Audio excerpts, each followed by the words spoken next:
Hello, everyone, and welcome back to the Board Gaming Doctor. My name is Phil, and I'll be your Board Game Doctor today.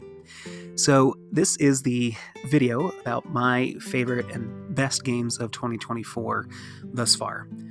I obviously have not played every single game that I've wanted to out of this year due to those games not being released where I live yet. And so, notable games such as SETI, and a handful of others. The SETI is the only one that comes to mind right now, but hopefully I will get a chance to play those and try those in the year to come, and will update you next year around this time about what I think about those games. So, just laying down some house rules, I guess, for what might or might not be on this video. I'm not going to include any expansions. I'm not going to include Newsphere, the big box edition.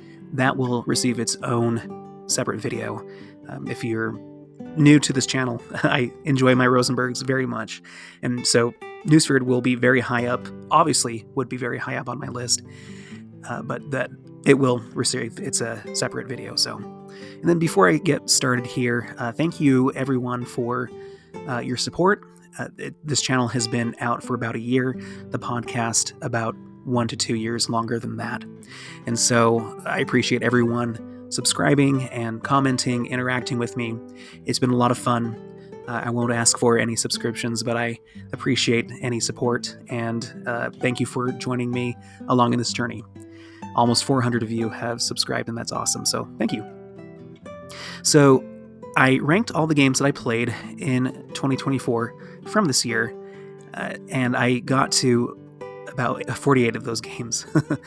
And so I'm just going to go through, these are like the honorable mentions, right, of games that I will, that are lower on my list, and so yeah, so I'm just going to go over a couple of the honorable mentions, I suppose, and why some of these games aren't higher. I think Gnome Hollow would be a little bit higher on my list if, I didn't have the chance to move things around here. So I think Gnome Hollow is a fine game, but it wasn't one of my favorites, but probably is higher than 45 out of 48. Moving along, some of these games were really fun. Botanicus was a Spiel nominee for, I think, Kennerspiel, and that was a fun game. I was really surprised and pleased with games like Eternitium. Hopefully I'm saying that right. That one was fun. Middle Ages was great too. As I get into some of these games, I really enjoyed it. This is a pretty good year, and so I had a really hard time compared to like last year ranking some of these games. Fromage, I enjoy. I didn't like it as much as the majority of people, so this might be a hot take from me. I think the worker placement is unique, but not as interesting for my tastes, but that's okay. Fromage is still a really good game. Ratjack is a game that I just recently played that I found really fun. This was mentioned on the Dice Tower not too long ago, and a great iteration on the Blackjack system, so that was pretty cool. Rats of Wistar, Millennia, a new Juma Al Juju game that was released on Kickstarter earlier this year. Naishi is a small card game that I really enjoyed. Here's Windmill Valley. Lord of the Rings Duel for Middle-earth just barely missed the top 10. I feel like this game... Oops. I guess you'll see what number 10 is, but it was a really fun game. I would probably enjoy playing it more. I like it just about the same as Seven Wonders Duel.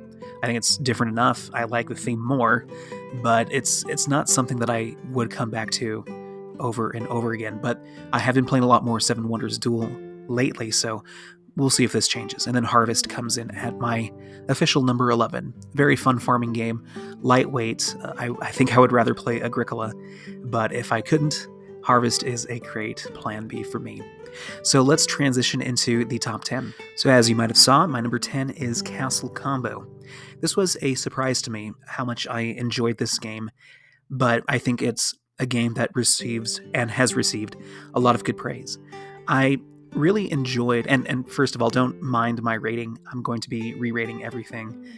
Some games might have a lower rank that is higher up. The kind of criteria that I based these rankings off of at this time were, what games would I rather try to pull out if I either could play a game right now on a like a weeknight, so a shorter game or a filler game such as Castle Combo, as well as like if I had unlimited time and could play any long game on a weekend, so that's kind of what I'm going with right now, rather than strictly by rating.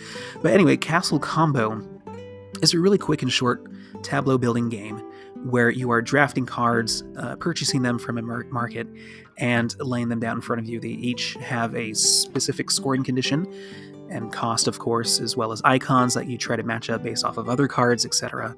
And the game ends after 9 rounds, and the best drafted tableau wins. And so it's a really quick game. I generally enjoy games with a lot of different cards in them and different scoring abilities. So this harkens back to what's the game called? It'll come to me, but there are similar games out there that play in a similar fashion. Point City is one that came out last year. So games that are very Point Salad, of course, the game that Point City was the sequel of. It reminded me a lot of Point Salad, and I quite enjoyed that game. And I think this one is another iteration of that style of lightweight tableau building card drafting that you could play over and over again, but still have a lot of variety to keep it interesting. So that's my number 10, Castle Combo. Number 9 for me is Inventions, Evolution of Ideas. This was the game by Lacerda that was released this year. I generally enjoy his designs, albeit they are quite heavy. This was one of his most complex games. Not by very much, though. And side note, I have not had a chance to play Speakeasy, which was the Kickstarted game this year for a release next year, so maybe I will by then. But I did play Inventions, and I enjoyed his thematic approach to a Civilization style type of game. You have your interesting move a pillar and take all the actions, or some of the actions on this board here to cascade a combo of different effects on the shared board, simulating the invention of ideas and sharing them across the globe, reiterating the history of what might have happened if some of these inventions were created and shared in an alternate timeline of our own history. So I like the theme of it. It's not your average Civilization style game, and not even your average Euro style adaptation of a Civ game. It is very much a Lacerda game full of cascading combos and actions, and it is quite heavy, and so that's probably why it's a little bit higher up on this list, not lower, because of the complexity that it would take for me to relearn and play this game again. It is quite long, but I think it was a lot of fun, and if I were to say at this point and rank my favorite Lacerda games, Lisboa is my favorite, of course, but I think Inventions would be in my top 5 for sure, if not top 3. So this is one that I would love to try and get back into and play again, despite the complexity, and that's Inventions, Evolution of Ideas. That's my number 9. Number 8 is going to be Mistborn, the deck building game. This is the John D. Clare release for this year, and maybe some of this is recent bias. I'm a huge Brandon Sanderson fan.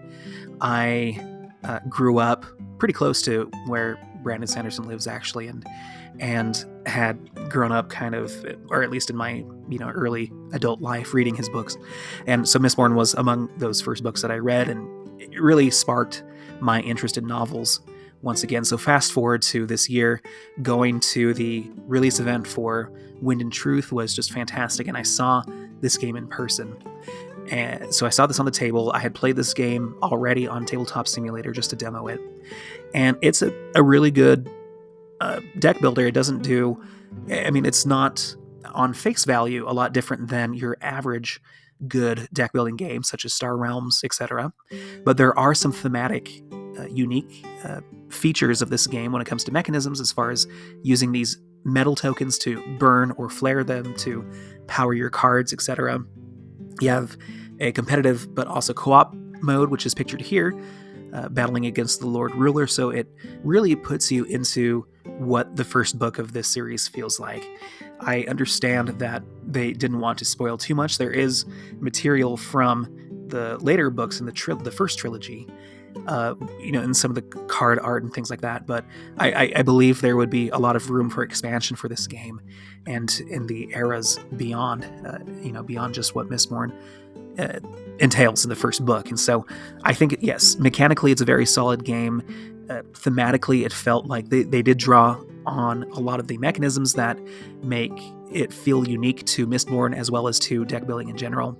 The way that you can purchase some of these cards and use them as a one-time effect and immediately discard them, and not to your own pile, but to give it up entirely, can really help keep your deck thin. And so there are some unique things that are done really well. It's gotten a lot of good praise, and I do have my worries that it might not feel as replayable in the long run, but in the immediate time, I really enjoyed my play. I could play it a few more times, and if I were to purchase anything, especially just for the Brandon Sanderson nerd inside of me, I might try to get this game myself and play it with other folks who enjoy Mistborn and anything in the Cosmere as a kind of link between our fandom and the novels as well as board gaming. And so very approachable, very good deck building game. That's Mistborn, the deck building game, my number 8. My number 7 is Unconscious Mind. So this game was available for demo back in 2023 and officially released this year. And I really enjoyed this game, not only just for the art, but also the theme. I think this was an interesting approach to representing, early psychiatric medicine in a sense, or psychological medicine, and you have your own tableau that you're trying to help out your own patients with, and mechanically it's very interesting. You have these cascading tiles, very akin to Wingspan, where you can modulate and activate certain effects in a variable row every time that you play this game, right? And so you've got that going on, but it's a little bit more complex than Wingspan in terms of the other actions that you can do. Let's see if we can find a good picture of the board. But you're not only purchasing these cards, but acquiring patients to try to treat them, getting resources to do so, traveling around this central board as well, gathering resources as you go. So very much a Euro game in the way that it plays and the way that it looks, but I think the mechanisms here really fit well together. It feels pretty streamlined, and I think it represents the theme in a really great way. I enjoy games, being a physician myself, that represent anything medicine related or adjacent, or in parallel with what I do for work, which does include includes mental health treatment as well. And so I think it did it justice in the way that you can treat patients and do other academic things as well, as you follow the career of Freud. And so, yeah, it was a really fun game. Would love to see this game have a broader release in, say, a digital format or something like that. It would be something that I would want to play again. So that's my number 7, Unconscious Mind. All right, my number 6 is Wyrmspan. Now, from here on out, this is where my list gets really difficult. A lot of these games are very interchangeable when I looked back on my list as I ranked it on PubMeeple. And so these top 6 games were just, immediate hits for me. I didn't have to think very hard at all, knowing that these games made it to this echelon of ranking. So Wyrmspan, the sequel to Wingspan, made it more complex as well as dragon-themed. It's interesting, I had a somewhat lukewarm experience playing this solo on my own, but then when playing this multiplayer in person as well, I played it with someone else who owns a copy. This game really came alive to me. I think I had difficulty understanding how actions were taken, which is a little different than how it works in Wingspan. So understanding that really opened up the possibilities that this game has. I love the added nuance to this game of building caves down and then dragons on top of it to add a little bit more complexity in terms of what caves and dragon cards you want to take and play, at specific times to gain benefits.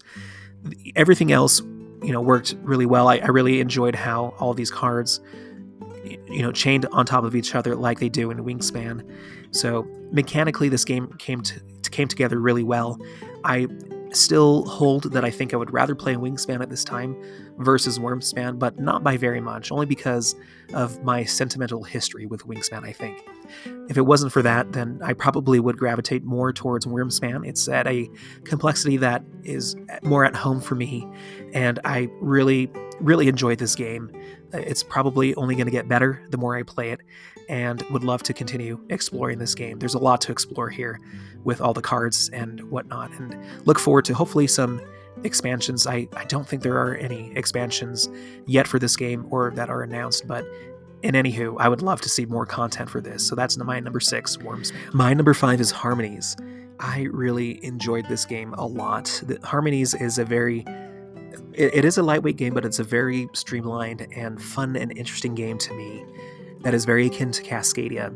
And I like this game more than Cascadia because of the following, right? Both are excellent games, but I felt like the puzzle that you're solving in Harmonies is more interesting to me, where you are drafting cards that have different puzzles that you're trying to arrange with these tokens that you place onto your board.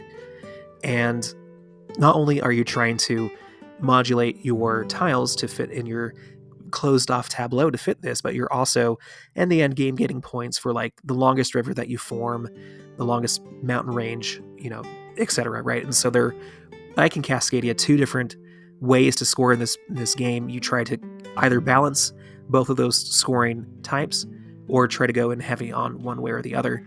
And so I really enjoyed that. I felt like Cascadia in person goes, the other thing I like about Harmonies is that it's Cascadia, everyone takes a turn. You just go around and drafting tiles and animals, whereas in Harmonies, it just felt quicker. One, because of this closed board, and also with the limited amount of tiles, it felt like there were less tiles that you are drafting from in Harmonies.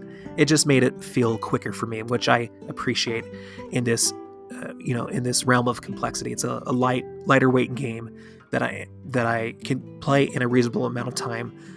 I dare I say more reasonably than Cascadia, but that's only been my personal experience when playing it with other folks who are learning Cascadia as well. But and so regardless of that, I hold Harmonies in high esteem. I would totally play this game. I love that it's available on Board Game Arena to play as well, and I've enjoyed all of my plays thus far of it, and will continue to do so. So yeah, that's my number 5, Harmonies. Number 4 is Arcs, and it pains me that Arcs is so high up this list, even if it's just at number 4. This feels like totally a game that I would love to get into. Arcs is a game by Cole Wehrle, which utilizes the trick-taking mechanisms in a unique way that makes this game a lot more complex than your average trick-taker, by introducing those mechanisms of how you play cards on top of a centralized board that you are doing space things on, right? You're traveling around, gathering planets for resources, and doing combat. There are lots of different cards that you can vie for. Here's an example of the trading card or the trick-taking cards that you use. They have different actions that you can take on them. And this game also features a campaign mode where you can play like 3 games back to back with different factions that offer a lot of asymmetry akin to Root, another Wehrle game. And the thing about Arcs for me personally is that while I enjoy Root, I get the same sense of like strategic exploration and wild asymmetry from Arcs, or else I would feel this way if I had the chance to play some of the the expansion material with the campaign as well as the additional factions, etc. I think this game, the way that it plays, I think makes more sense to me, and mechanically is more streamlined and easier to remember as well as teach compared to Root. And so once again, while I really enjoy Root, I think I would enjoy Arcs better, and I'm very excited to know that Arcs will get a digital implementation very soon after its release. It took Root a couple of years to get that, quite a few years. I think Arcs will be slated for a 2026 release for a digital format under Direwolf. So super excited for when that comes out at some point to really revisit this game, if I don't do so earlier. So Arcs, very, very highly rated game. It's climbing very fast overall. I will definitely see this game. I think we will see this game in the top 100 very soon. But yeah, number 4 is Arcs. Number 3 is Civolution. So this and my number 2 game were neck and neck. spend a lot of extra time thinking about where to rank these. And I think Civolution, and I'll explain why it's number 3 when I talk about my number 2, but Civolution, I recently just released a video of my first impressions, and boy, were those first impressions very positive. This is a Stefan Feld take on a Civilization-themed game where you're utilizing a lot of the mechanisms that you find in other games of his, like Castles of Burgundy, but with a centralized board that you travel around exploring, taking resources, and even with a little bit of combat-like interaction. It's very mild when you compare it to other Civ games, but of course you have track advancement, you have a ton of different cards that you play onto your tableau to give you asymmetric ways to score and take actions. There is a lot to explore in this game. I compared it to games that I enjoy, like A Feast for Odin, and I mentioned that I would play this game over A Feast for Odin. I think there's a lot, maybe it's a recency bias, that there's more to explore in this game than a game that I've played over 50 times, such as A Feast for Odin. But I think this is a fantastic marriage between mechanism and theme, and you can check out my recent video if you'd like to dive into more of my thoughts of why I enjoy Civolution. And yeah, maybe it's so high up because of my recent play of it, but I couldn't stop thinking about this game after I played it, and I would just love to continue exploring this game. So as it pains me to say, the bronze medal of this year so far goes to Civolution, which is crazy. My number 2 is Black Forest. Now, of course, I put a Rosenberg game very high up on the list, right? Now, and why isn't this number 1? You'll see. But Black Forest, Rosenberg's latest big box game that was released, it's just it's a fantastic game, and it borrows, or at least was developed, and coincides with one of my favorite games of all time, Glass Road. And so if you know Glass Road, this game is going to be very familiar to you, utilizing the resource wheels and tableau building. A lot of the same rules go into that as well, but it introduces this worker movement type of action taking rather than using cards. And so this ups the complexity a little bit. And it's not to say that Black Forest doesn't have its own flaws. Like, I really did not enjoy the jobs. I think they were fun, but the randomness of how those jobs come out didn't really sit as well for me, and in addition to some other things as well. But so Black Forest, though, is a game that I've already played it 4 times, which is a lot more than I usually get to play new games, right?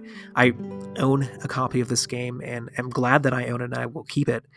And I think I put this game ahead of Civolution because I feel like, well, 1, I own it, but 2, you can play this game in 1 to 2 hours versus like the 2 to 3 or 2 to 4 hours that Civolution would take. I think I can feasibly teach and play Black Forest more often than I would be able to do Civolution. And so, and the theme of this, the mechanical similarities to Glass Forest, Glass Road, one of my favorite games of all time, just really elevates this experience for me and this game for me.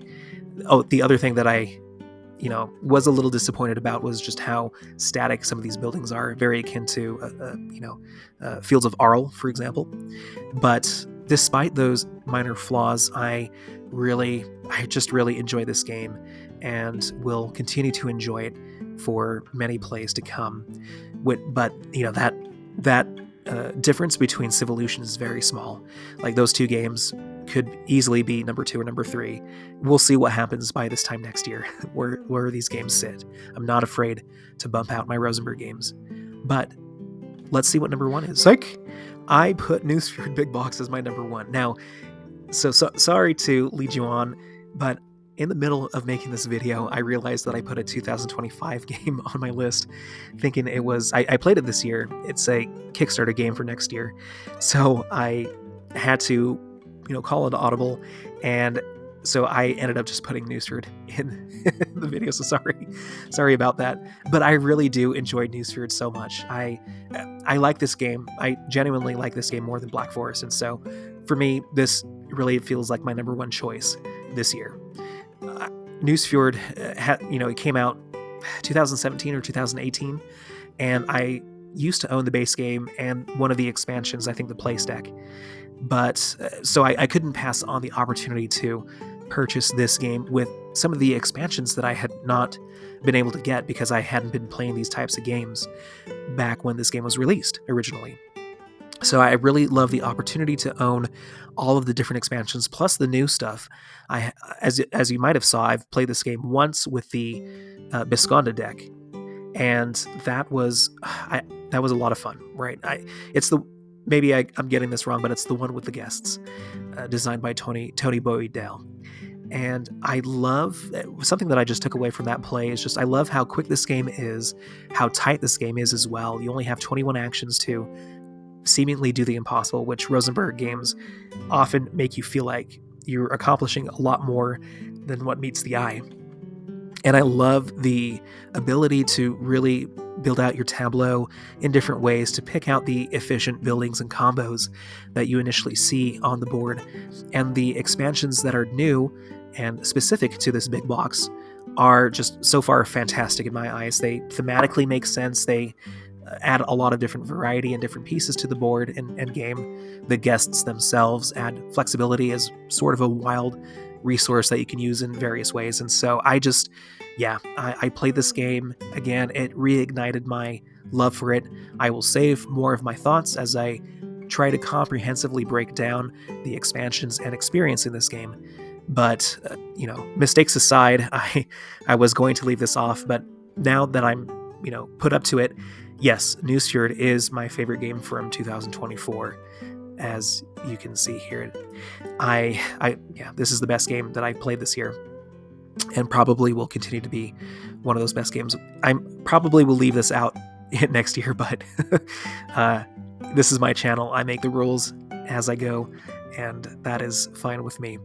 So thank you for consulting with me. Thank you for checking out this list. Let me know what your favorite games were, if it's some of these or other games that either I placed lower on my list or not at all. And if you've had the chance to play some of the new hotness, games that I haven't had a chance to play, let me know as well. Hopefully I get to try those out in the future. But once again, thank you for all the support in the last year that this channel has been live. You're very much appreciated by me. And once again, thank you for consulting with me, and hope you schedule an appointment with your board gaming doctor real soon. Take care.